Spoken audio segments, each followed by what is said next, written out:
Bakit ang mga mayayaman ay lalong yumayaman habang ang mga mahihirap ay lalong naghihirap? Yan ang madalas na tanong ng karamihan na hindi masyadong nabibigyan ng tamang sagot. Akala ng iba na ang pagiging mayaman ay nagmumula sa swerte. Yung iba naman ay naniniwala na ang mga mayayaman ay sakim at pera lang ang iniisip nila. Pero ang hindi alam ng karamihan, ang pagiging mayaman ay nagmumula sa kung ano ang mindset at skills ng isang tao. Hindi sila mayaman dahil meron silang sasakyan at malalaking bahay. Mayaman sila dahil meron silang tools na ginagamit kung paano makuha ang mga bagay na yon. Sa video natin ngayon, pag-uusapan natin ang 3 tools na ginagamit ng mga mayayaman na nagbibigay tagumpay sa kanila. At ang mga tools na yon ay ang leverage, oras, at mindset. Isa-isahin natin ang mga ito. Number 1. Leverage. Ang rason kung bakit kailangan mo ng leverage dahil limited lang ang oras at lakas natin. Dahil sa leverage, kaya mong matapos ang isang gawain sa loob lamang ng maikling panahon at kaya mong gawing simple ang mga mahihirap na bagay. So ano ba ang ibig sabihin ng leverage? Ang leverage ay ang pagkuha ng maximum na result gamit lang ang minimum na effort. Gawin na lang nating halimbawa si John at Mike. Pareho silang employee at may monthly salary na 30,000 pesos. Pareho din silang may plano na magsimula ng kanilang negosyo at kailangan lang nila ng 1 million pesos na kapital. Si John ay napaisip na kung mag-iipon siya ng 100,000 pesos taon-taon, kaya na niyang magsimula sa kanyang negosyo pagkatapos ng 10 taon. At dahil sa plano niya na yon, nagtatrabaho siya ng habang oras araw-araw para makuha niya ang kanyang annual target na 100,000 pesos. At lumipas ang 10 taon, nakapag-ipon siya ng 1 milyon at nagsisimula na siyang magtayo ng kanyang negosyo. Pero iba ang naging istorya sa buhay ni Mike. Gumawa siya ng mas mabilis na plano at hindi tumagal ng 10 taon bago niya nakuha ang kinakailangan na kapital ng kanyang negosyo. Ang ginawa ni Mike ay nag-iipon lamang siya ng 20% sa kailangan na kapital o 200,000 pesos at inimbitahan niya ang kanyang mga kaibigan para mag-invest sa kulang na 80%. Meron din silang terms and conditions kung magkano ang interes sa hiniram niyang pera at pagkatapos ng 2 taon, nakapagsimula ng magtayo ng kanyang negosyo si Mike. Kung kaya ni John na mag-ipon ng 100,000 pesos taon-taon, kaya din yon ni Mike.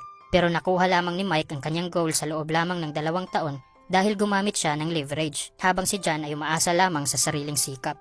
Ang leverage na ginamit ni Mike ay ang tinatawag na OPM o Other People's Money. Aside sa Other People's Money, marami pang leverage na ginagamit ang mga mayayaman, gaya na lang ng OPT, Other People's Time, at OPE, Other People's Experience. Hindi kailangan ng isang business owner na malaman kung ano ang technical na parte ng kanyang negosyo. Kailangan lang niya ng sapat na kaalaman at hahayaan lang niya na ibang tao na ang magtatrabaho sa ibang technical na gawain. Isipin mo na lang si Steve Jobs. Kahit gaano pa siya katalino, ginamit pa rin niya ang oras at talento ng ibang tao upang mabuo ang Apple.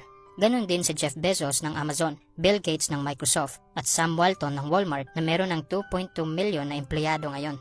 Kailangan mo ng hard work pero kailangan mo rin gumamit ng leverage para yumaman. At narinig mo na siguro ang kasabihan ng ibang tao na kailangan mo ng sipag at tiyaga para magtagumpay.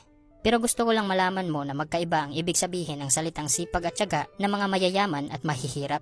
Ang average na tao pag sinabi mong sipag at tiyaga, ang pag-intindi nila sa salita na yon ay overtime o di kaya ay work on day off.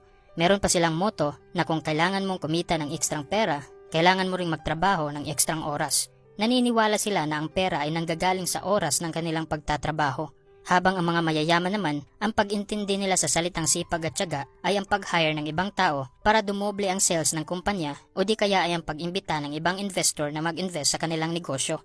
Naniniwala ang mga mayayaman na ang pera ay nanggagaling sa value na nabibigay niya sa ibang tao at hindi sa oras ng kanyang pagtatrabaho. Number 2. Oras. Isipin mo na ang mayaman at mahirap ay parehong walang advantage pagdating sa oras dahil pareho lang tayong may 24 oras araw-araw. Pero bakit hindi magkapantay ang ating income at yung iba ay doble ang kinikita? Ang income ng bawat tao ay hindi nanggagaling sa haba ng oras ng pagtatrabaho. Sa halip, ito ay nanggagaling sa kung ano ang ginagawa natin sa ating oras o kung paano natin ito ginagamit. Kagaya na lang ng pera, kung bibigyan mo ng 1,000 pesos ang taong mahirap at mayaman araw-araw, gagamitin nila ito sa magkaibang paraan. At dahil ginamit nila ito sa magkaibang paraan, magkaiba rin ang resulta ng kanilang buhay. Lahat ng bagay o sitwasyon na meron sa ating buhay ngayon ay hindi lang basta nangyayari. Nangyayari ito dahil sa mga desisyon na pinili natin noon. Halimbawa, wala kang pera ngayon dahil hindi ka nag-iipon noon. Hindi ka malusog ngayon dahil hindi ka nag-i-exercise araw-araw. O di kaya ay marami ka ng pera ngayon dahil gumawa ka ng desisyon na magsimulang mag-invest 5 years ago. So kung gusto mong may magbago sa iyong financial life, napakabuting gumawa ka ng panibagong desisyon ngayon at mas mainam na magsimula ka sa kung paano mo gagamitin ang iyong oras. Dahil ang tagumpay ay hindi nangyayari sa isang sandali. Ito ay resulta lamang na nagmumula sa iyong desisyon araw-araw. Kaya siguraduhin mo na productive ka palagi. At bibigyan kita ng dalawang paraan kung paano maging productive. Unang paraan ay ang 80-20 rule. Dahil limited lang ang oras at lakas na meron tayo araw-araw, napakabuting gagamitin natin ito sa mga gawain na magbibigay sa atin ng magandang resulta sa hinaharap. Gaya na lang ng nabanggit kong statement kanina tungkol sa leverage. Ito ay ang pagkuha ng maximum result gamit lang ang minimum na effort. Halos ganito rin ang 80-20 rule. Ano ba ang 20% ng iyong gawain ngayon na magbibigay sa iyo ng 80% na result? Pangalawang paraan para maging productive ay ang time blocking method. Napakabuting ita-time block mo ang pinakamahalagang oras ng iyong araw o yung 20% na gawain na magbibigay sa iyo ng 80% na result para maging focus ka sa paggawa ng iyong mga plano at maiiwasan mo ang mga distraction na nagnanakaw ng iyong atensyon.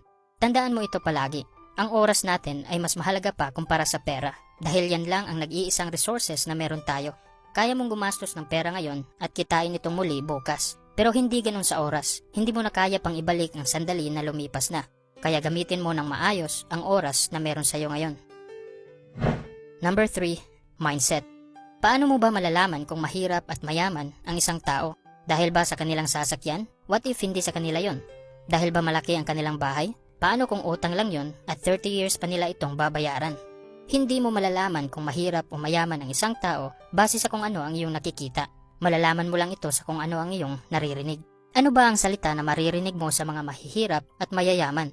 Madalas na maririnig mo sa mga mahihirap ang salita na job security, bonus, sweldo, at benefits. Ang mayayaman naman ay maririnig mo ang mga salitang financial freedom, asset, revenue, investment, profit, at cash flow. Ang salita na ginagamit natin ay merong malaking impact sa quality ng ating pag-iisip dahil ang salita ay ang lengguwahe ng ating utak at ekspresyon ng ating emosyon. Nagbibigay din ito ng positibo o negatibong influence sa desisyon na gagawin natin. Walang pinagkaiba ang utak ng isang mahirap at mayaman na tao, pero ang salita na meron sa mga utak natin ay hindi magkapareho. Hindi mahirap ang isang mahirap na tao dahil wala siyang pera. Mahirap siya dahil gumagamit siya ng mga salita na hindi nagpapayaman sa kanya. Kung naniniwala ka sa ideya ng job security, susunod din ang desisyon mo na magtatrabaho ka lang. Pero kung iibahin mo ang salitang job security sa salitang financial freedom, susunod din ang iyong desisyon na maghanap ng paraan kung paano ka magiging financially free at hindi aasa sa sweldo ng kumpanya. Ang proseso ng pagyaman ay nagmumula sa iyong mindset at sa mga salita na iyong ginagamit. Ang maganda pa rito ay walang down payment kung babaguhin mo ang iyong mindset. Kailangan mo lang ng dedikasyon at willingness na magbago. Sana ay may natutunan ka sa video natin ngayong araw. Maraming salamat sa panunood at sana ay magtagumpay ka.